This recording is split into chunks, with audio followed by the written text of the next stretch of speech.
Bom dia, irmãos. Bom dia. Graça e paz. Graça e paz. Vamos ter uma palavra de oração? Mais uma, né? Pai, nós somos muito gratos a Ti por esse privilégio que o Senhor nos dá de ganharmos da parte do Senhor mais um dia de vida. Obrigado pela nossa existência, Senhor. Foi o Senhor que desejou que nós existíssemos. E por causa do Teu sopro é que nós estamos aqui. Reconhecemos que não merecemos nada disso, Senhor. E reconhecemos que não temos respondido ao Senhor como deveríamos. Mas também somos gratos pela Tua misericórdia, porque o Senhor conhece a nossa estrutura e lembra que nós somos feitos do pó. E essa misericórdia é a causa de não sermos consumidos. Então nós Te agradecemos por mais um dia de vida, por mais uma oportunidade. Essa manhã, Senhor, nós gostaríamos de avançar no ensino das Suas coisas, mas nós não conseguimos andar sozinhos, Senhor. Então nós preferimos dar alguns passos para trás, para ver se a gente consegue avançar junto, porque o nosso objetivo aqui não é pregar sermão bonito. Nosso objetivo aqui é poder trazer para a igreja um pouquinho daquilo que o Senhor nos tem dado. Então, Senhor, tem misericórdia de nós, passa por cima da nossa miséria, passa por cima da dureza dos nossos corações. Ó Senhor, quando o Senhor vê o pecado do nosso coração, lembra do sangue que foi derramado naquela cruz e cobre-nos, Senhor, com graça, cobre-nos com amor, Senhor, e vem, visita-nos por misericórdia, trazendo salvação, trazendo perdão, trazendo compreensão, trazendo discernimento, trazendo realidade espiritual para cada um de nós aqui, Senhor. O Senhor conhece a nossa estrutura, cada um de nós. O Senhor sabe quem está aqui. E foi o Senhor que proveu essa assembleia. E nós Te louvamos, Senhor, porque mesmo nesses dias das pequenas coisas, nós podemos estar aqui firmados no fato de que onde 2 ou 3 estiver reunidos no nome do Teu Filho, no nome de Jesus, o Senhor está presente. E é nessa confiança que nós ousamos nos reunir aqui nessa manhã. Ó Senhor Jesus, revela-te a nós. Por misericórdia, Jesus, rasga o véu, para que nós possamos ver a Tua face de amor. Ó Senhor, nós queremos aprender do Senhor. Então fala conosco. Nós Te pedimos e Te agradecemos, no Teu doce e bendito nome. Amém. Amém. Amém. Amados, apenas para fazer uma recapitulação para os irmãos sobre a temática que nós estamos caminhando nesse congresso, vamos abrir a palavra lá no livro de Jó.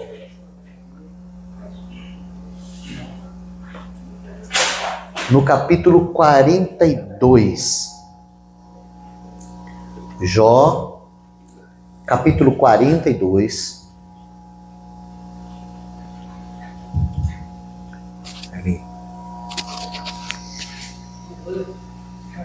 Pode deixar que eu faça a leitura, irmãos. Jó, capítulo 42, partindo do versículo 1, diz assim a palavra. Todos acharam? Amém. Então respondeu Jó ao Senhor, dizendo: Bem sei eu que tudo podes, e que nenhum dos teus propósitos pode ser impedido. Versículo 5: Com o ouvir dos meus ouvidos ouvi, mas agora te veem os meus olhos. Em outras traduções, antes eu te conhecia só de ouvir, mas agora os meus olhos te veem. Por isso me abomino e me arrependo no pó e nas cinzas. Versículo 10: E o Senhor virou o cativeiro de Jó, quando ele orava pelos seus amigos. E o Senhor acrescentou em dobro a tudo que possuía. E o livro vai terminar mostrando, né, como que o Senhor honrou esse servo chamado Jó.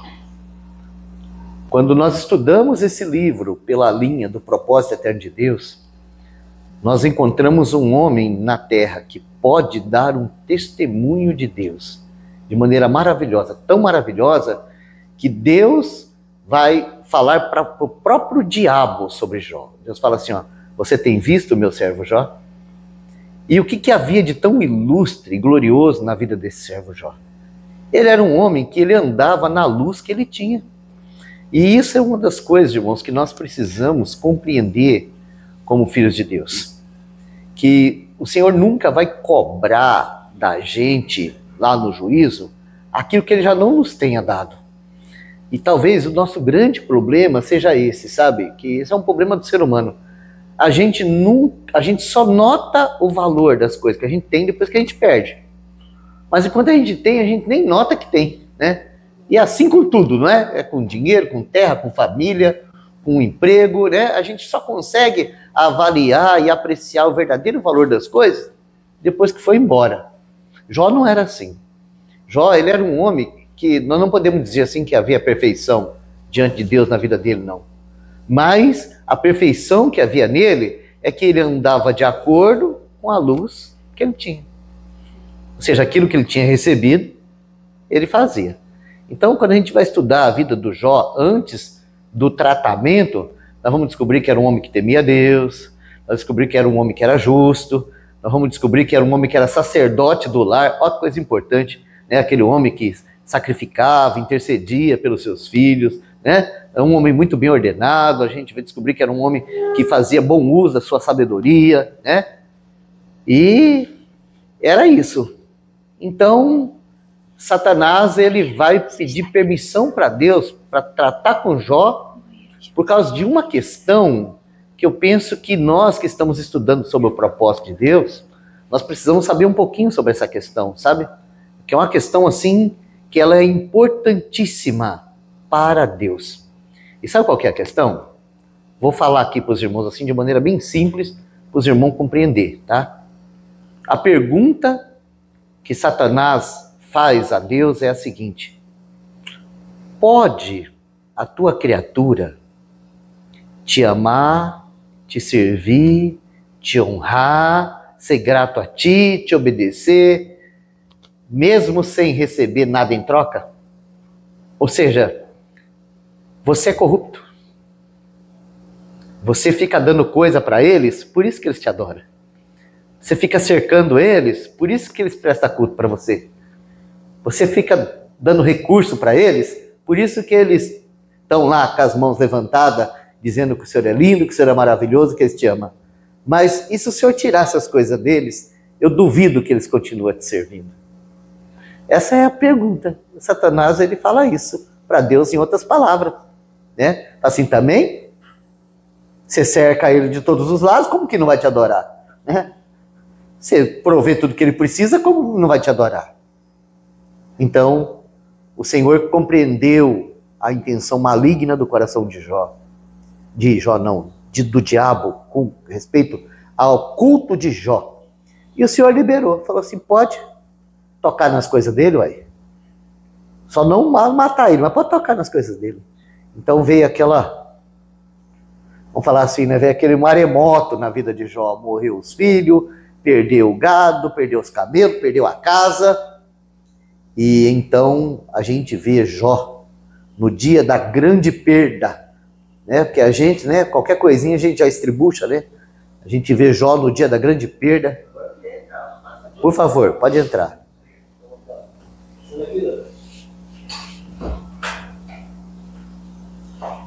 A gente vê um homem adorando a Deus. E sabe como que Jó adorou? Jó disse assim, ó, eu vim nu, eu vou voltar nu. Deus deu, Deus levou, bendito seja o nome do Senhor. Amém. Não é muita ousadia nossa dizer que esse homem não era crente? Não é? Não é muita ousadia da nossa parte dizer, ó, esse homem não era crente. Ele só virou crente lá no final do capítulo. Fala para mim, quem é o crente hoje que teria condição de fazer isso? Quem é aqui? A nova criatura? que se hoje o inimigo viesse e passasse uma avalanche na sua casa assim, ó, levasse os filhos, levasse os bens, levasse tudo, você ia lá pro meio do campo lá, levantasse as mãos para cima e fizesse um culto de ação de graça. Assim, ó, Deus deu, Deus levou, bendito seja o nome do Senhor. Fala para mim, quem é o crente aqui que fazia isso? Nós ia fazer igual aquele bicho, o avestruz que enfia a cabeça dentro da terra, né? Nós ia enfiar a cabeça dentro da terra e ficar lá assim, ó, por quê? Por quê? Por quê? O Senhor está fazendo isso comigo, eu não mereço, não é verdade? Então, né, Satanás não ficou satisfeito com isso. Na segunda tentativa, ou seja, no segundo encontro, o Senhor lembrou, ele falou assim, ó, você viu? Você viu que você estava errado? Então, o diabo, né, como ele é sempre cheio de argumento, ele tem mais um argumento contra Jó. Que não é contra Jó, é contra o caráter de Deus. Ele vai falar assim, ó, pele por pele é tudo que o homem tem. Então o Senhor falou assim, tudo bem, pode ir lá, toca na pele dele também. Pode tocar na pele dele também. Você só não vai matar ele, mas você pode fazer o que você quiser com o corpo dele.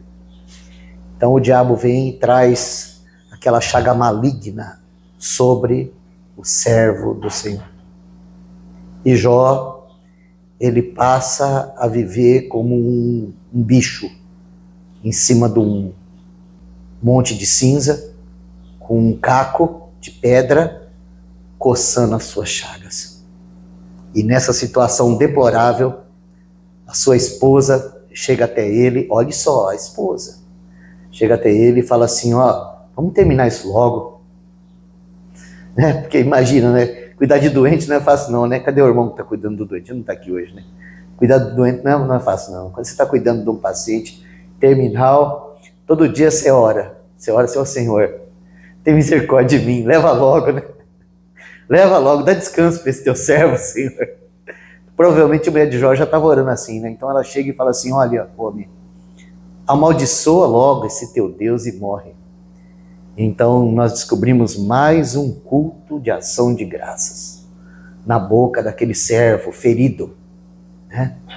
Então ele vai adorar o Senhor, dizendo para a mulher assim, ó, você fala como louca, não recebemos o bem de Deus com prazer, como rejeitaríamos o mal? Então, irmãos, mais uma vez, Satanás é envergonhado, é humilhado com a vida do servo Jó. Eu quero pedir para os irmãos abrir a palavra lá na epístola do apóstolo Paulo aos Romanos.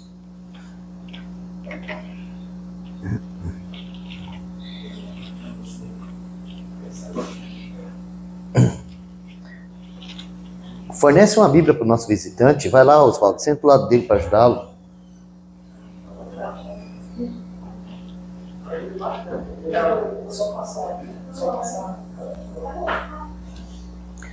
Romanos capítulo 16.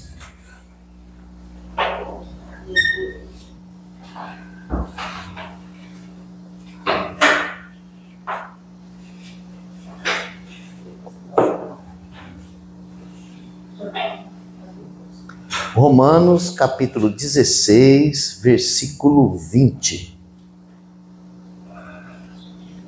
E o Deus de paz esmagará em breve Satanás debaixo dos vossos pés. A graça de nosso Senhor Jesus Cristo seja convosco. Amém. Glória a Deus. Aqui, o Espírito Santo está nos falando sobre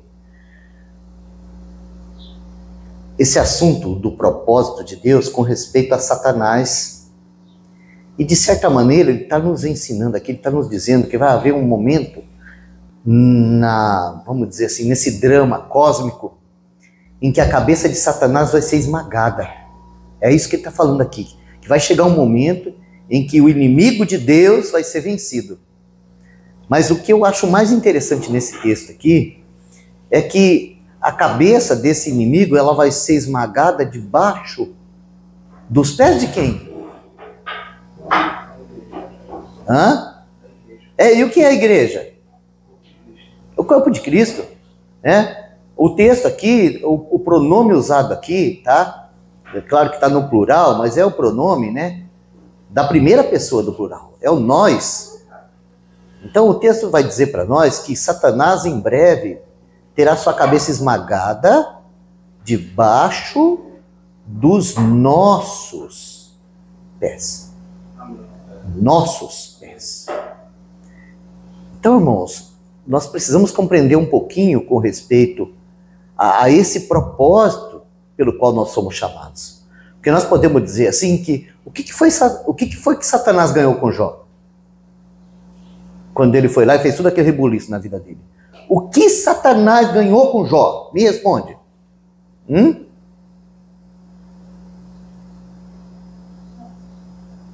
Vergonha. Vergonha. Foi humilhado. Ele foi humilhado. É para isso que nós estamos sendo treinados. Todas as circunstâncias que nos sobrevêm têm um propósito. Tem um propósito. Deus tem um propósito. E quando Deus abre uma portinhola lá e deixa o inimigo vir se andar na tua vida, ele tem uma intenção. Ele quer ser glorificado. Amém. Ele quer ser honrado. Ele quer ser exaltado. Porque ele nos deu a provisão. Ele nos deu tudo. Ele nos deu a provisão. E então, a hora que chega a provação, se nós estamos respondendo de acordo com a luz que nós estamos recebendo, então, em primeiro lugar, o inimigo vai ser envergonhado. E dessa maneira, nós começamos o alongamento, né? O treinamento, porque um dia nós vamos usar esses pés para esmagar a barata, né? Numa casa é assim, né? Quando a barata aparece, as mulheres gritam e correm da barata, né? E o que os homens têm que fazer? Né? Não tem que chamar o pastor, não, né? Chama o pastor Oswaldo que tem uma barata aqui em casa, né? Bom, no caso dele é assim mesmo, né? Porque ele trabalha com dedetização, né? Mas, ô irmão Oswaldo, fala para mim. Qual seria a tua reação se um filho teu, lá na tua casa, sabe? Quando aparecesse uma barata que as mulheres corressem, você tem um menino lá, você só teve menina, né? Mas vamos dizer assim que o teu genro tá lá, e a barata sai correndo, sua menina sai gritando, e ele foge da barata também, fala assim, ele corre e fala assim, ó, sogro, por favor, mata a barata lá. O que você falaria? Ainda tem tempo, deixa esse homem. Pois bem, é isso aí. Então, as adversidades que vêm na nossa vida, comparado com aquele ato final que nós vamos esmagar a cabeça de Satanás debaixo dos pés, as adversidades são as baratas, sabe? Que vêm para ser pisada. E para a gente poder pisar nessas coisas de maneira correta, nós precisamos da cruz para negar nós mesmos, para que a vida de Cristo que está em nós possa fluir. Então esse é o primeiro aspecto que nós encontramos no livro de Jó, né? Satanás é envergonhado quando ele ataca o servo de Deus, porque há um testemunho na vida daquele servo de Deus. Um testemunho, pode falar, Oswaldo? Ele não comeu pó. Não comeu, porque Jó não expôs o pó para ele. Jó manifestou a vida, estava dentro, ele adorou. Ele enfrentou o diabo com as armas certas, quando a palavra de Deus fala que as armas da nossa milícia não são carnais. Sim. Né? A gente não resolve bofetada com bofetada, a gente não resolve afronta com afronta, a gente não enfrenta maledicência com maledicência, a gente não enfrenta acusação com acusação. Na verdade, nós temos outras armas. Nós negamos a nós mesmos, tomamos a cruz e adoramos a Deus. Amém. E o nosso Senhor guerreia as nossas batalhas. Não é verdade? Mas o Senhor tinha um propósito na vida de Jó muito maior do que a luz que ele tinha recebido. Então, por causa disso, o Senhor proveu uma ferramenta mais incisiva do que Satanás. Agora, o assunto não era mais aquela pergunta cósmica. Jó respondeu aquela pergunta. Se alguém perguntar assim, o homem pode adorar a Deus, mesmo sofrendo, perdendo tudo e passando necessidade e doente? Qual que é a nossa resposta? Pode. Jó está lá com as mãos levantadas, dando um testemunho para nós que existe na criação um ser criado por Deus que mesmo em meio à adversidade ele não blasfema contra o seu Deus. Amém. É verdade? Graças a Deus. Mas o Senhor tinha algo mais para trabalhar com Jó. Porque a nossa experiência, ela é assim, sabe? É na luz de Deus que nós temos luz. Nós não temos luz própria. Nós não somos capazes, por mais que a gente se aplique ao estudo da palavra, à disciplina, à busca do conhecimento, a gente não tem luz própria. A gente necessita de revelação. Sem revelação, a gente não consegue avançar. E o Senhor, ele vai aproveitar todas as oportunidades e principalmente as adversidades para nos elevar. É sempre assim. O inimigo vem para nos destruir e a gente sai daquela tempestade, daquela provação, daquela luta, um pouco mais crente, um pouco mais forte, um pouco mais capacitado. Porque o Senhor, ele está usando a história, o mundo, as circunstâncias, as crises, ele está usando tudo para ter lá no final das contas aquele homem que vai esmagar a cabeça de Satanás. Amém. E é isso que o Senhor está fazendo conosco, né? Hoje a gente só de ouvir falar do diabo a gente já sai correndo. Mas o Senhor está nos treinando, né? Ele colocou uma vida que vence dentro de cada um de nós. E Ele está nos ensinando a levantar as mãos e a repreender. E você já pensou que um grupinho pequeno desse pode levantar as mãos e repreender o diabo e ele ter que catar toda aquela matula dele e se afastar daquele lugar? Porque o povo de Deus marcou território.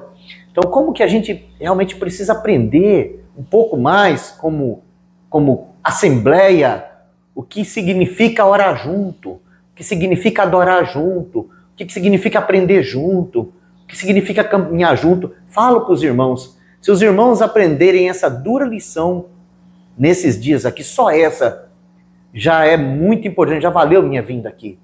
Sabe, a vida cristã não é eu, nem meu e nem para mim, que nem nós canta. Porque nossos cânticos tá tudo cheio disso. É meu, para mim, eu em mim. Você não acha isso na Bíblia? Você não acha, você vai achar uma, duas frases, nós pegamos e destacamos, transformamos isso na base da reforma. A base da reforma é Cristo me salvou, Cristo me justificou, Cristo me perdoou, Cristo me transformou. Para que ele fez isso? Sabe qual que é a base da obra da cruz? A base, Cristo nos incluiu naquela morte para nos fazer um homem coletivo. Tá? Na ressurreição acabou o eu, meu para mim. O eu foi crucificado. Agora é nele que nós somos um corpo. E nós devia cantar isso aí, não devia? Nós não devia cantar assim, ó. Nós fomos salvos, nós fomos justificados, nós fomos perdoados, nós somos um corpo, nós somos uma família, nós somos vitoriosos, nós sofremos junto, nós nos alegramos junto. Nós não cantamos isso. Sabe por quê? Porque esse conceito ainda está inculcado no nosso coração. E é aí onde o diabo tem vitória. É quando eu vivo a minha vida cristã do meu jeito, para mim mesmo. Eu sou perdoado. Você não, eu sou. Você não. É eu. Jesus morreu por mim. Irmãos, por nós. Cristo morreu por nós, sendo nós ainda pecadores.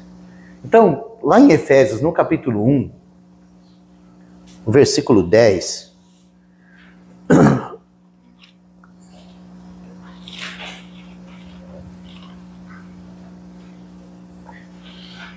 de tornar a congregar em Cristo todas as coisas, na dispensação da plenitude dos tempos, tanto as que estão nos céus como as que estão na terra. Irmãos, por favor, me perdoe. Vamos fazer o seguinte, vamos ler de novo, só que lê o 9 e o 10. Descobrindo-nos o mistério da sua vontade, segundo o seu beneplácito, que propusera em si mesmo, de tornar a congregar em Cristo todas as coisas, na dispensação da plenitude dos tempos, tanto as que estão nos céus com a questão na terra. Esse é um dos textos chaves para esse tema da nossa conferência, o propósito eterno de Deus. E aqui Paulo, ele usa essa palavra, o mistério da sua vontade. Então, quando a palavra usa esse termo mistério, é que é algo que a gente não consegue ver claramente com os nossos olhos. O Senhor tem que nos revelar para a gente conseguir enxergar isso aí, né? E quando ele fala que o mistério da vontade de Deus é tornar, né, a palavra no original é um pouco maior, né? Tá, na nossa tradução está tornar a congregar, em outras traduções está tornar a reunir, né?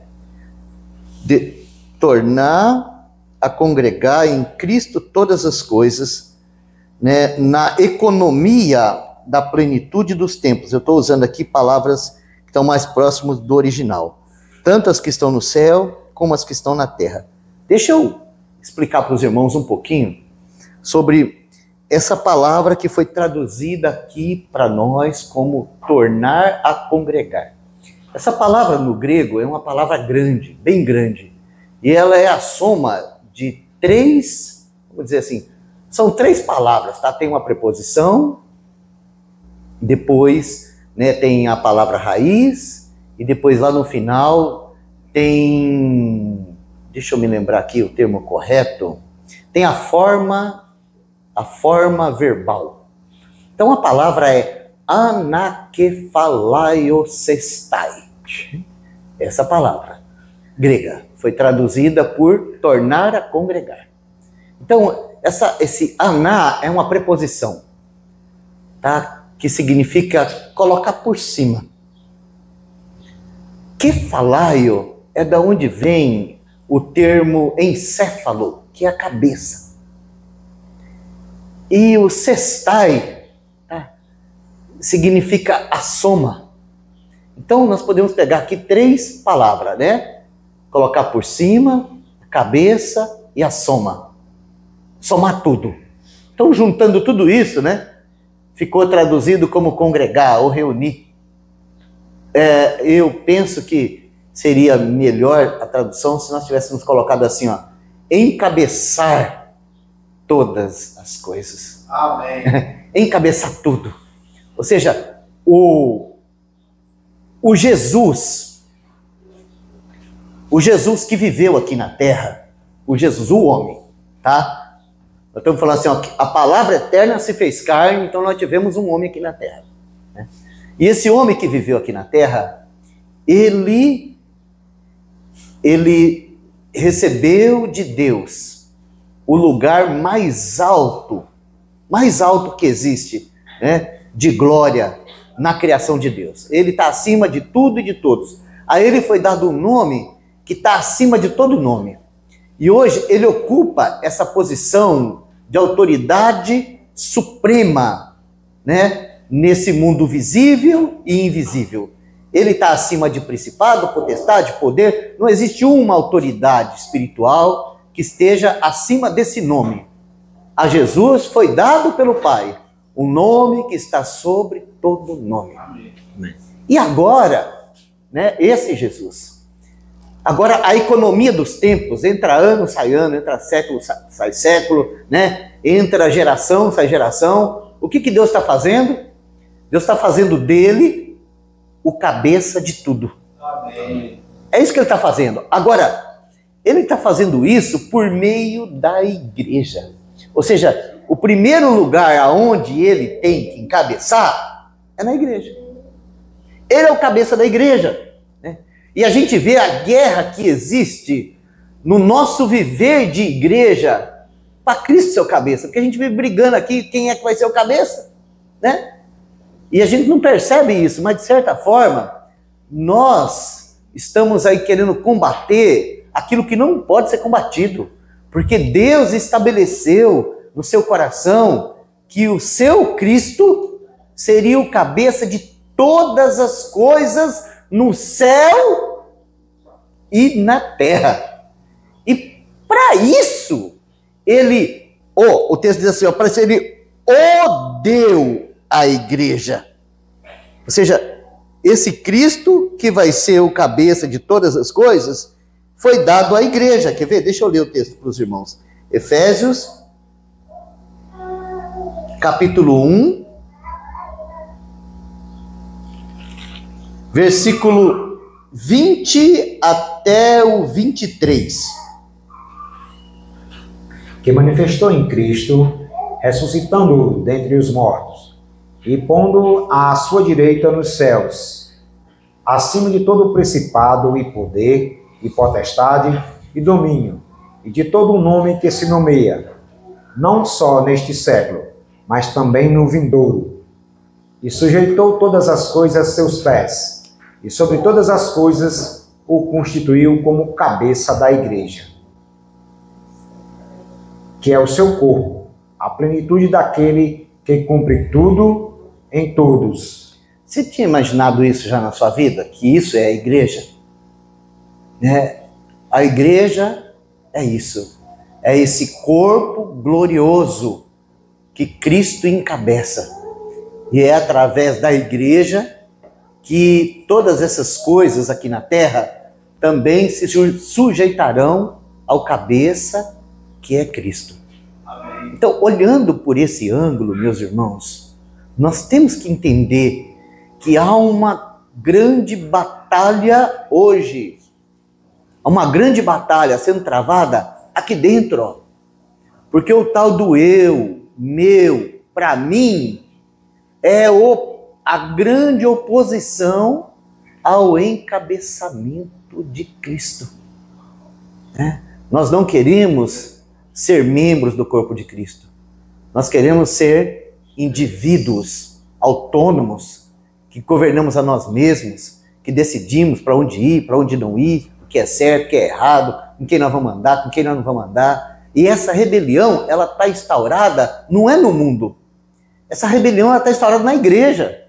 Porque a gente recebeu uma luz para ver que Cristo nos atraiu, que Cristo nos incluiu, que Cristo nos sepultou, que Cristo nos ressuscitou, e que agora Cristo vive em mim, e ponto, acabou. Eu já cansei de visitar irmãos espalhados pelo Brasil aí, que anda sozinho. E a gente vai falar para o irmão assim, mas irmão, por que você anda sozinho? Fala assim, porque eu não preciso de mais nada. Cristo vive em mim. E aí, você vai dizer o que para ele? Então, irmãos, nós precisamos compreender que o Senhor, ainda que Ele nos ganhou, porque Ele nos salvou individualmente, é verdade.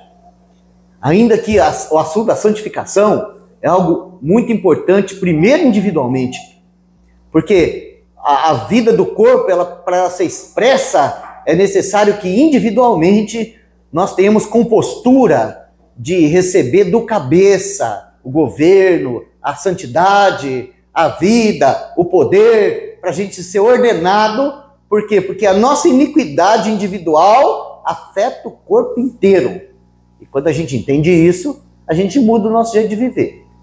Com dinheiro, com pecado, com tudo. A gente muda porque a nossa vida reflete o corpo. Então é necessário realmente que individualmente a gente tenha compostura de buscar do Senhor como que a gente deve viver e andar na casa de Deus. Ou seja, andar na casa de Deus não é andar do nosso jeito. Andar na casa de Deus é andar segundo o cabeça. Então nós ganhamos um cabeça. Nós temos que descobrir isso, tá? Na morte do velho homem, a nossa cabeça foi decepada. E na ressurreição, nós recebemos Cristo como cabeça da igreja, que é o seu corpo. Isso precisa dessa luz.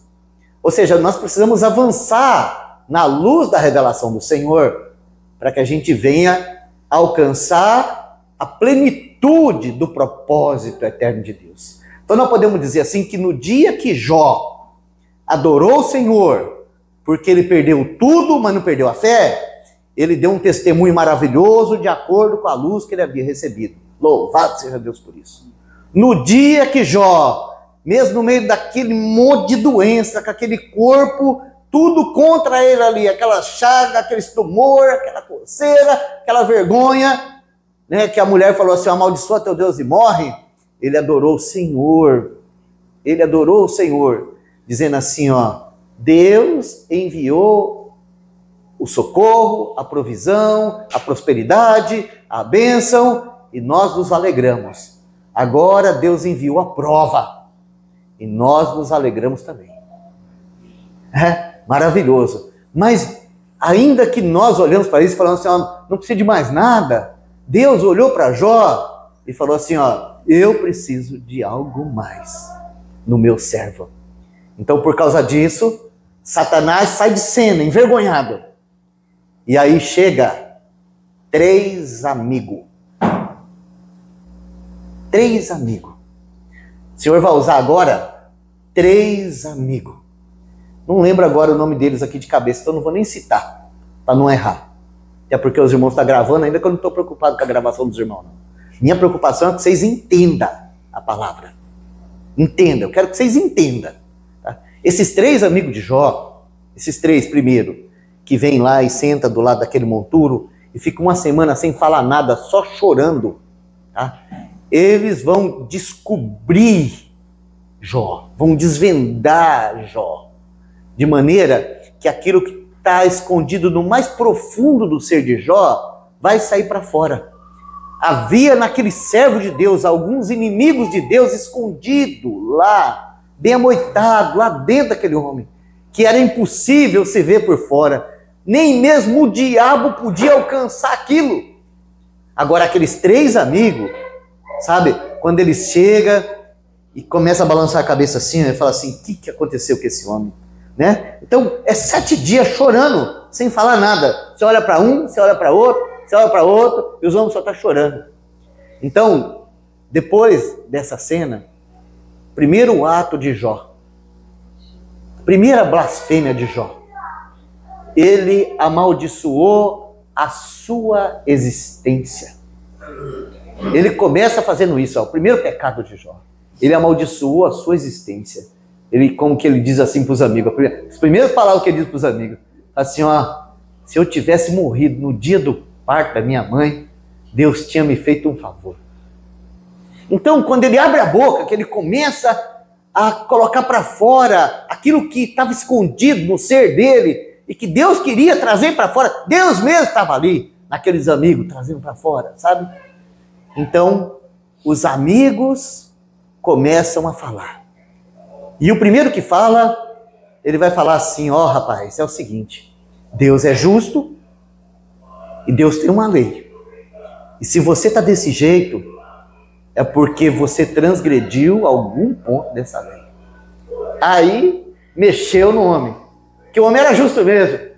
Então, em outras palavras, o homem, quando ele vai replicar aquele amigo, ele vai como que dizer assim pro amigo dele, sabe? Ele vai como que dizer assim pro amigo dele. Vai dizer assim, ó, eu sou mais justo do que Deus. Ó, então o conflito começa, sabe? E um precioso irmão nosso, ele nos ensinou numa série de estudo, que aqueles 3 amigos de Jó, a fala deles identifica as 3 partes da nossa alma. Ou seja, um representa a mente e os pensamentos, o outro representa as emoções e o outro representa a vontade. Então, quando aqueles 3 amigos falam, na verdade, sabe, é aquela fala interior nossa, que a gente carrega, essas pestes, sabe, do nosso conhecimento, do nosso sentimento, da nossa vontade, que está sempre em conflito com a vontade do cabeça. Está sempre questionando aquele que tem, sabe, a verdade em si mesmo. Isso acontece conosco, né? Quando começa uma crise, a gente trava uma luta com Deus, igual o povo lá no deserto, né? Sabe, irmãos, eu não sei se os irmãos já estudaram isso, mas quando Israel sai do Egito, eles não levam só, né, como parece nos filmes, as mulheres e as crianças, não. Eles saíram de lá muito bem de vida, porque eles despojaram os egípcios lá, saíram de lá com ouro, com roupa, com um monte de coisa, né? Com tecidos, saíram de lá com muita riqueza. Mas não só isso, eles saíram de lá com o gado deles também. Então, nós podemos dizer assim que as ovelhas, os bodes, as vacas, os carneiros, estava tudo com eles. Mas por que eles têm aquele sofrimento lá no deserto? Porque eles queriam comer carne, mas não a carne deles. Eles não queriam comer a carne dos bichos deles. Eles queriam comer carne que nem eles comiam lá no Egito. a carne que vinha do faraó, o peixe que vinha do Nilo, sabe? Eles não queriam aquilo que eles tinham. Eles queriam comer carne. Então o Senhor mandou para lá aquelas aves e fez com que saísse carne pelos ouvidos deles. Mas junto com aquela abundância do que eles queriam, a morte foi também. E matou um monte. Né? Então há um conflito de alma em todo nascido de Deus. Todo nascido de Deus, todo regenerado, tem uma alma. E existe uma batalha, ainda que nosso espírito foi regenerado. Existe uma batalha contra o encabeçamento de Cristo dentro de nós. Então só surgiu uma crise financeira que aqueles amigos de Jó já começam a guerrear dentro de nós. Né? É a mente com as suas previsões, dizendo assim, olha, esse mês não vai dar, né? Aí, né, vem a vontade, né? Dizendo assim, ó, então quer dizer que agora nós não vai tomar aquele sorvete, nós não vai fazer aquele passeio, nós não vai comprar aquela roupa, né? E aí depois vem as emoções, né? Com aquela choradeira, né? O que Deus está me provando? Por que Deus está fazendo isso comigo? Mas eu sou um homem tão bom, faço as coisas tão direitinho, não é assim? Então esses três amigos vieram lá, do lado de Jó, e começaram a tirar para fora, a trazer tudo que estava dentro daquele servo de Deus.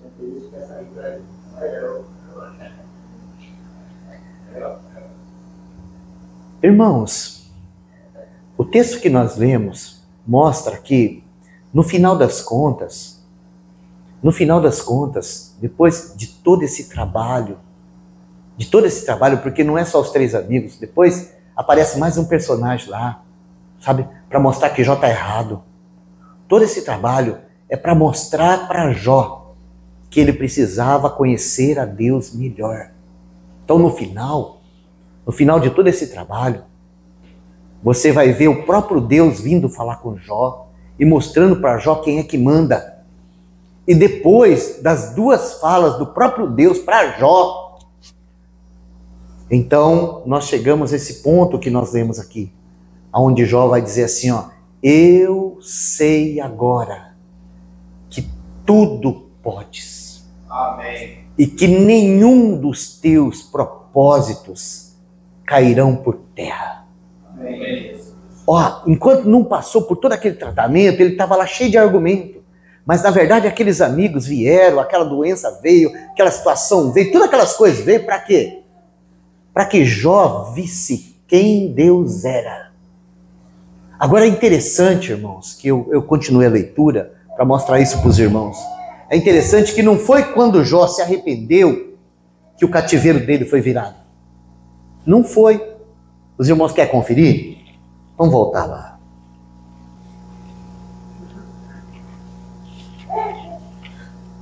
Jó,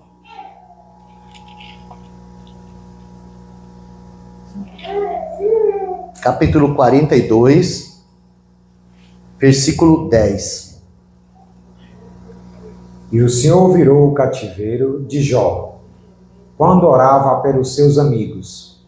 E o Senhor acrescentou em dobro a tudo quanto Jó antes possuía. Olha só que interessante essa palavra. Virou o cativeiro. Na verdade, nós entendemos que, ainda que Jó era aquele baita servo de Deus, o qual não tinha outro na face da terra como ele, mas ele estava cativo à sua maneira limitada de enxergar quem Deus era. E o Senhor estava desejoso de levar ele a uma visão mais ampla de quem Deus era. Agora, a revelação de que ele estava errado produziu arrependimento, que significa uma mudança de mente. Ou seja, quando a mente de Jó mudou, ele falou assim, ó, eu me abomino no pó e na cinza, eu me humilho diante de quem tu és. Eu te conhecia só de ouvir falar, agora os meus olhos te veem. Ou seja, toda aquela situação levou Jó a conhecer Deus de uma maneira que ele não conhecia ainda. Irmãos, para que o propósito de Deus seja cumprido em nós, isso é fundamental. e se nós estivermos contentes com a nossa teologia, se nós estivermos contentes com a nossa caminhada, se nós estivermos plenamente resolvidos com aquilo que nós já temos de revelação, nós não podemos avançar. Nós vamos ficar igual o Jó. Então o Senhor vai precisar fazer o quê? Para Ele obter em nós aquilo que Ele anseia. Vai ter que nos levar para a aprovação. Vai ter que nos levar para essa condição onde Ele pode realmente trazer para fora o que Ele quer tratar. Jó recebeu esse tratamento de choque por nossa causa, né? Porque tudo que foi escrito para nós. Então todo esse sofrimento que veio até a vida de Jó tinha essa finalidade de mostrar para nós que o Senhor, Ele é soberano e Ele tem as ferramentas dEle, e Ele tem o objetivo dEle, e Ele vai cumprir o propósito dEle. Mas olha que interessante, irmãos. Olha que interessante. Nós descobrimos que nada foi pior nesse ataque a Jó do que os 3 amigos. Porque foi os 3 amigos que vieram acusá-lo dos seus defeitos, que vieram inquirir que tinha alguma coisa errada na vida dele, tinha algum pecado não confessado, tinha alguma coisa que precisava ser mudada. Foi esses 3 amigos que expôs o coração dele e apresentou um homem religioso, cheio de justiça própria, que se sentia na autoridade de julgar Deus. Quando que a gente pode imaginar que aquele adorador carregava dentro dele todas essas coisas? Irmãos, vocês acham que é diferente com a gente? É diferente com a gente? Quando surge uma acusação contra a gente, como que a gente reage? Você sabe o que a gente mais sofre? Não é com a luta em si, é com os comentários, né? Os comentários na nossa volta arrebentam com a gente. A gente se sente desamparado, né? A gente se sente frustrado com a vida, a gente se sente machucado demais, né? Então, Jó passou por isso, e foi necessário tudo isso na vida de Jó. Não porque Deus queria esmagar Jó, não! É porque o Senhor queria virar o cativeiro dele e levar ele a conhecer Deus de uma maneira um pouco mais ampla. Então, quando ele se arrepende no pó e na cinza, ele é liberto de todo aquele conceito errado que ele tinha com respeito a ele mesmo e a Deus. Porque ele precisava conhecer Deus diferente. Então ele fala assim, ó, eu te conhecia teologicamente, agora te conheço por experiência. Amém. E é isso, irmãos. É isso que a gente precisa nesses dias. Sabe, eu posso dizer para você que a igreja brasileira está saturada de doutrina e está seca de experiência. Sabe, nós sabemos tudo de tudo. Mas quando chega na hora da luta, a gente não tem condição sequer de negar a si mesmo, sabe? Sequer de pedir perdão, sequer de reconhecer que está errado, sequer de buscar do Senhor, honrar o Senhor com a nossa carne, com o melhor da nossa carne. E é aí que começa a tragédia, porque a nossa carne é religiosa e ela aprende rápido como cultuar, como orar, como usar uma linguagem espiritual, como fazer as coisas para agradar os homens. E a gente vai se envolvendo com a carne, se envolvendo com a carne, se envolvendo com a carne, até que chega um ponto que vem a luta. E aí a gente não tem nada de vida para enfrentar a luta. Só tem carne. E aí o que vai manifestar? A carne. Então, irmãos, a chaga de Jó, ela está lá escrita, não para nos mostrar a respeito do sofrimento, mas para nos mostrar como que Deus, soberanamente, vai usar todas as circunstâncias para pegar o seu servo e elevá-lo, elevá-lo, elevá-lo até cumprir o seu propósito. Agora é interessante isso, irmãos, que o cativeiro de Jó foi virado quando, vou usar esse termo que os irmãos vão entender, quando ele chamou aquelas imundícias que foi lá acusar ele e abençoou eles.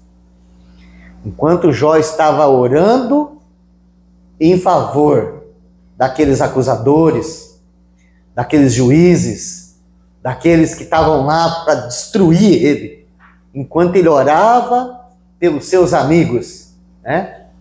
O Senhor virou o cativeiro dele. E no sermão do Monte, quando o Senhor vai trazer assim a essência da cruz, lá no Sermão do Monte, né? Que nós gostamos da cruz objetiva, mas a cruz prática a gente não gosta não, tá? Não gosta. Não tem crente que gosta da cruz prática. Por isso eu vou ler. Eu vou ler porque nós precisamos disso, irmãos. Quer saber o que significa Gálatas 2:20, na prática. Então abre a tua Bíblia aí em Mateus, no capítulo 5.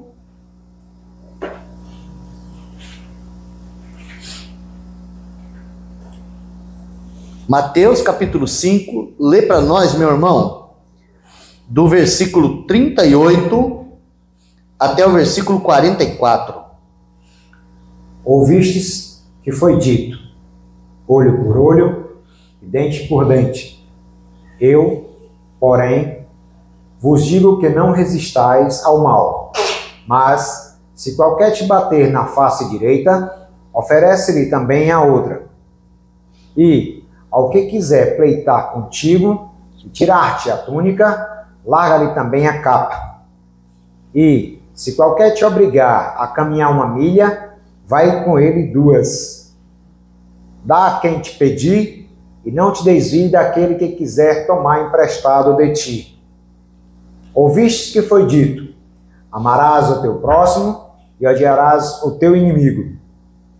Eu, porém, vos digo, amai a vossos inimigos, bendizei os que vos maldizem, fazei bem aos que vos odeiam, e orai pelos que vos maltratam e vos perseguem, para que sejais filho do vosso Pai que está nos céus. Para que sejais filhos do vosso Pai que está nos céus. Eu não sei se vocês se lembram, na nossa primeira reunião, que eu falei um pouco para os irmãos sobre o crescimento de filho, né? Então eu falei que nas Escrituras nós temos algumas palavras gregas traduzidas para filho, né? E cada uma dessas palavras delimita aí, para a gente entender, a idade do filho. Então, quando nós falamos do novo nascimento, a palavra teknon, ela aponta para o bebê, para a criança, né? Então, quando nós falamos a palavra filhinho, né? A palavra paidinho no grego, ela aponta para o adolescente, né? E quando a gente fala do termo ruiós, nós falamos daquele moço que já está pronto para ir para a guerra. E quando nós falamos da ruiós tecian, nós falamos daquele filho homem que atingiu o propósito do pai, e o pai pode dizer assim, ó, esse é o meu filho responsável, que pode cuidar das minhas coisas e que vai me representar daqui para frente.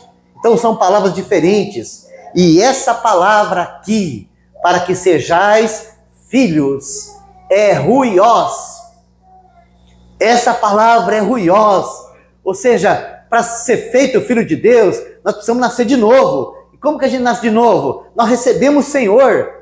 Nós éramos tudo perdido, mas no dia que nós recebemos o Senhor como nosso Salvador, a vida do Espírito veio dentro de nós, nos deu vida, e nesse momento nós fomos feitos filhinho de Deus. Amém. Mas para esse filhinho ser um filho maduro, ele precisa crescer na graça e no conhecimento de Deus, a ponto de ter o seu cativeiro virado, né? Vai chegar um dia que o Isaac não vai ter mais peito de mãe. E nesse dia ele vai chorar, porque o cativeiro dele foi virado. Mas ele vai virar homem. E não é esse o propósito do pai e da mãe? Ou a mamãe vai ficar feliz se a gente voltar aqui daqui 30 anos e o Isaac estiver mamando no peito ainda? Não tem mãe que se agrada de um troço desse, uai. Então o nosso Senhor, né, na obra da cruz, através do poder do Espírito, né, ele veio até a nós e nos fez Isaques de Deus. Mas agora, através da circunstância e da palavra e do tratamento, ele quer mudar esse cativeiro. Então, meu irmão, o dia que vem alguém coçar tua face, lembra disso, tá? Aquela pessoa merecia um soco no meio do nariz, mas o teu Senhor merece a outra face. E você só vai poder oferecer a outra face se o teu cativeiro tiver sido mudado. Amém. Senão não vai. Que é um homem aqui, que alguém vem, coça a face dele, ele oferece a outra pela sua natureza. Não tem um. Pode de covarde sair correndo aí, mas vai correr buscar uma arma para dar um tiro no cabra. Não é assim que funciona? Então, irmãos, esse negócio de oferecer outra face, andar outra milha, amar inimigo, isso aí é só para quem está crucificado mesmo com Cristo. Não vive mais, Cristo vive nele, recebe vida da cabeça, é filho maduro e quer honrar o Pai. Irmãos, não se assustem do que eu vou dizer para vocês. Mas foi para isso que Cristo morreu naquela cruz. Para que Deus, o Pai, tivesse aqui na terra um testemunho de quem Ele é. Por isso que o texto de Mateus vai dizer assim, ó, sede vós perfeitos, como perfeito é o vosso Pai que está no céu. A palavra ali traduzida para perfeito é teleios, que realmente ela aponta para a perfeição. Mas a ideia de perfeição ali não é de inerrância nem de impecabilidade. A ideia de perfeição ali é de maturidade. Poderia ter sido traduzido assim, ó, sede vocês maduros. Sede vós maduros. Amém. Como o vosso Pai, que não se zanga de qualquer jeito. Ele manda o sol sobre o mal, sobre o bom. Vosso Pai não fica zangadinho quando o homem constrói um ídolo e põe lá na roça para honrar. Não. Ele manda a chuva para ele também. Ele manda a chuva sobre o idólatra e sobre o crente. Por quê? Porque se ele não mandar, o idólatra morre. E ele não quer que o idólatra morre. Ele quer que o idólatra se arrepende. Um dia ele vai abrir o olho daquele idólatra e aquele idólatra vai chorar amargamente de, ao invés de ter cultuado seu pai e agradecido ele pela provisão, ficou gastando tempo aí com madeira, ferro, barro, gesso, achando que estava adorando a Deus, né? Então, mas o nosso Senhor não manda raio para fulminar os homens, ele manda graça, perdão, amor. Como que nós vamos representá-lo aqui na terra, irmãos? Nós vamos representá-lo dessa forma, crescendo como filho de Deus, orando pelos inimigos, abençoando os perseguidores, fazendo a diferença diante das afrontas. Então, podemos dizer assim, no caso de Jó, né, o que o Senhor fez nessa hora? Não precisava mais sofrimento. Não tinha mais motivo para nenhuma crise ali. O Senhor virou o cativeiro dele e deu para ele porção dobrada, né? Então vamos dizer assim, né? Nós temos hoje alguns ministérios que a ênfase é a prosperidade, né? Mas não prega isso. Você quer prosperar? Você quer realmente uma vida abundante? Então cresça como filho, deixa Deus virar teu cativeiro. Aprenda que as circunstâncias, elas não vão ser alteradas enquanto você não responder. Porque chegou a hora de largar a teta. Eu lembro que aconteceu isso comigo na minha infância. A hora de largar a teta foi difícil, porque mamãe colocou pimenta nas tetas. Então, na hora que você ia lá, tinha que sair correndo, precisava de água, tinha que gritar, porque pegava fogo a boca. Mas foi o único meio que mamãe achou para o filho crescer. Então, tem irmãos que estão há 5 anos debaixo da mesma prova. Tem irmão que está 10 anos debaixo da mesma prova. Tem irmão que a prova está ficando pior a cada dia. Porque, de certa forma, não responde o propósito de Deus. E tudo que Deus deseja é que você responda. Então, no momento que você responder, o cativeiro é mudado e as coisas começam a mudar. Mas enquanto você é o teu cabeça e você é turrão e você faz do teu jeito, então vai continuar do mesmo jeito. Porque Deus ama. Porque Deus ama, por isso Ele não pode tirar a prova e colocar a bonança lá no mesmo homem. Porque o objetivo do Evangelho é que Cristo encabece todas as coisas, tanto as que estão no céu, como as que estão na terra. As visíveis, as invisíveis. Seja lá o que for, Cristo vai encabeçar tudo. E Ele decidiu começar essa obra pela igreja, que é o seu corpo, a plenitude, olha o que a palavra diz, a plenitude daquele que enche todas as coisas. Esse texto de Efésios, irmão, está dizendo que a igreja recebeu Cristo por completo, que a igreja recebeu Cristo glorioso, que a igreja recebeu Cristo no seu poder, o poder da ressurreição. Agora não.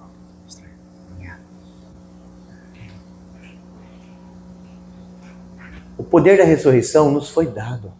Irmãos, eu já li isso, mas eu quero ler de novo para os irmãos. 2 Pedro.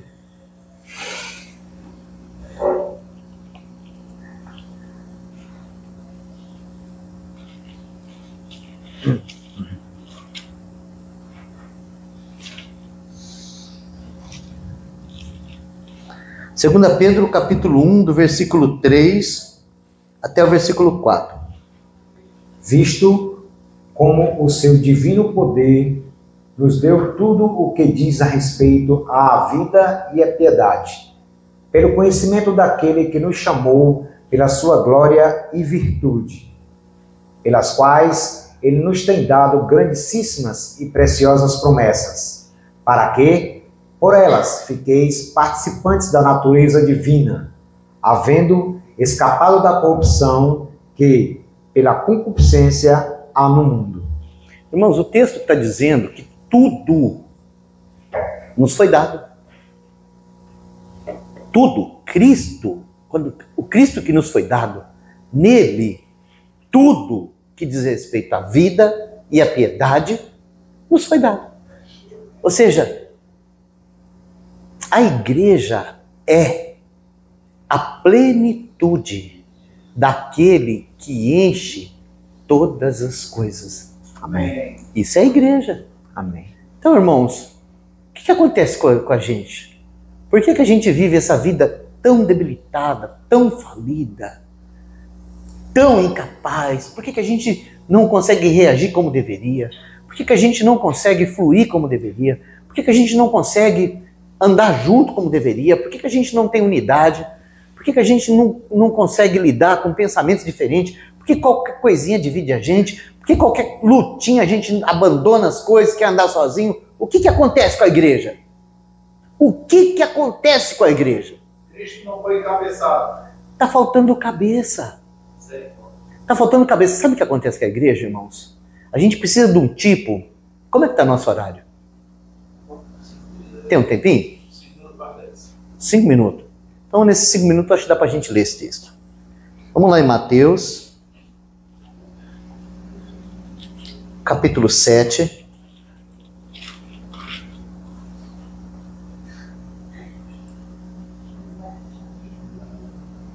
Mateus, capítulo 7, versículo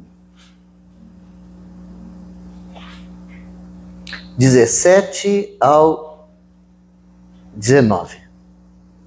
Assim, toda árvore boa produz bons frutos, e toda árvore má produz frutos maus. Não pode a árvore boa dar maus frutos, nem a árvore má dar frutos bons. Toda árvore que não dá fruto, toda árvore que não dá bom fruto, corta-se e lança-se no fogo.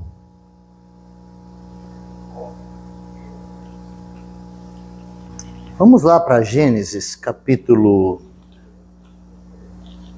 2. Gênesis, capítulo 2. Versículo 9. E o Senhor Deus fez brotar da terra toda árvore agradável à vista, e boa para a comida, e árvore da vida no meio do jardim, e árvore do conhecimento do bem e do mal. Olha só, como que é esse assunto do propósito eterno de Deus? Como que tudo nas Escrituras estão assim intimamente ligados, conectados. Sabe, a palavra de Deus ela é única e por isso que a gente precisa, sabe, conhecer as Escrituras como ela é. Todo o conhecimento de Deus. Né? Então, nós encontramos lá em Mateus o Senhor falando de 2 árvores. Ele está falando de uma árvore que dá fruto bom e de uma árvore que dá fruto mau.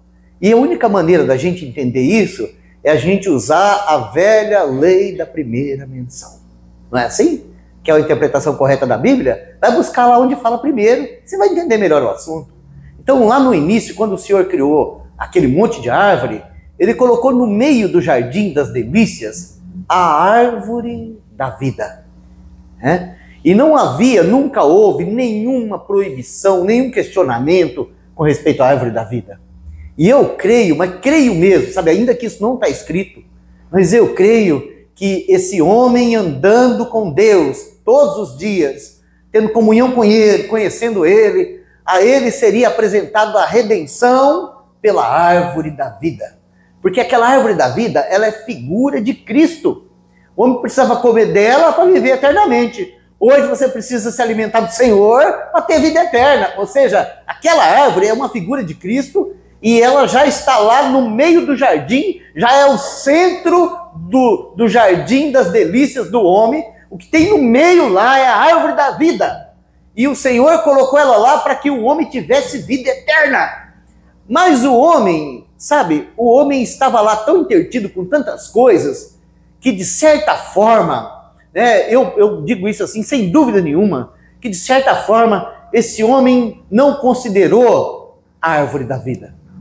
Ele considerou tudo que ele tinha lá, menos a árvore da vida.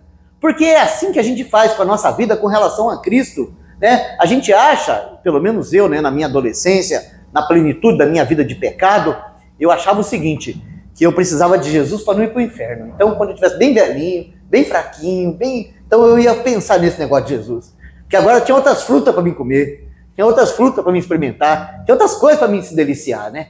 Mas o que a gente encontra lá no Éden são duas árvores principais que a palavra de Deus deixa claro para nós aqui. A árvore da vida no meio do jardim e a árvore do conhecimento do bem e do mal. Então, irmãos, a gente sabe que o nosso primeiro representante, o primeiro homem corporativo, Adão, ele comeu da árvore errada. Ele comeu da árvore da ciência do bem e do mal. O que tinha de bom e mal nessa árvore? É que essa árvore desenvolveu a alma. Essa árvore potenciou o ego. Essa árvore foi o que trouxe a independência para o homem e fez da gente esse ser egoísta, independente, que só pensa em si mesmo. Foi essa árvore. Foi comer dessa árvore que fez o homem esse ser caído, separado de Deus. E Deus mesmo colocou essa árvore no jardim e estabeleceu essa ordem que o homem não comesse dela, porque ali estava a liberdade e a prisão. A liberdade para o homem viver sem Deus. E a prisão, porque o homem sem Deus, ele é cativo do seu próprio ego. O homem sem Deus é um prisioneiro de si mesmo. E aí foi onde o homem caiu. Quando o homem comeu da árvore do conhecimento do bem e do mal, ele desenvolveu a si mesmo. Ele desenvolveu a sua mente, ele desenvolveu a sua vontade, ele desenvolveu as suas emoções de um modo aonde ele não mais depende de Deus. Agora ele sabe. Não, eu sei. Não, isso aqui eu sei. Não, isso aqui também eu sei. Não, isso aqui também eu sei. Né? O homem tem uma resposta para tudo, tem uma explicação para tudo, tem um jeito para tudo. Tudo isso vem da árvore do conhecimento do bem e do mal. E a árvore da vida, depois que o homem é expulso do jardim, a árvore da vida, ela é retirada. Não tem mais notícia da árvore da vida. Os querubins, com aquela espada flamejante, estão lá protegendo o homem. Por quê? Porque esse homem de alma desenvolvida, tá, que vive a vida do ego, se ele agora tem vida eterna, agora complicou para ele. Agora não tem mais jeito para ele. Porque já pensou? O homem eternamente vivendo para satisfazer os seus prazeres, eternamente vivendo segundo o seu próprio coração, eternamente vivendo alienado de Deus, independente do Espírito, sem nada nessa terra que pode preenchê-lo. Por quê? Porque, como diz o salmista, a minha alma tem sede do Deus vivo. E não existe nada que pode preencher isso. Então, meus irmãos, quando nós chegamos no Novo Testamento, quando nós chegamos na revelação do Messias encarnado, ele mesmo se apresenta naquele madeiro crucificado como a árvore da vida. Ou seja, por meio da nossa união com ele, na morte dele, na ressurreição dele, nós temos acesso livre à árvore da vida. Nós podemos nos alimentar dele. Graças ao Senhor por isso. Agora, irmãos, preciso concluir assim esses minutos que me restam. O que tem acontecido com a igreja hoje? Parece estranho dizer isso, mas a verdade é que nós temos procurado viver pela árvore errada. Nós temos dado preferência a viver nossa vida cristã, sabe, pelas nossas próprias forças, pela nossa própria maneira de pensar, pelas nossas próprias escolhas, do nosso jeito mesmo. Então, de certa forma, nós nunca vamos encontrar nessa árvore ruim aquilo que só a árvore boa produz. Não pode, não tem como, nós nunca vamos encontrar, tá, nessa árvore ruim aquilo que só a árvore da vida produz, né? Ou produz fruto bom, ou produz fruto mau. A gente chega à conclusão que a carne para nada aproveita e que as minhas decisões não são boas, todas elas, as minhas escolhas não são boas, todas elas, mas nos foi dado Cristo, nos foi dado comer de outra árvore, nos foi dado viver por outra vida. Então nós precisamos realmente, irmãos, ter compreensão clara dessas verdades e deixar que o trabalhar doído da verdade das Escrituras corte todos os ramos dessa árvore velha e lance no fogo. Quando a mensagem de João Batista veio, arrependei-vos, porque é chegado o reino de Deus, essa era a proposta da mensagem de João. Toda árvore que não dá fruto tem que ser serrada e jogada no fogo.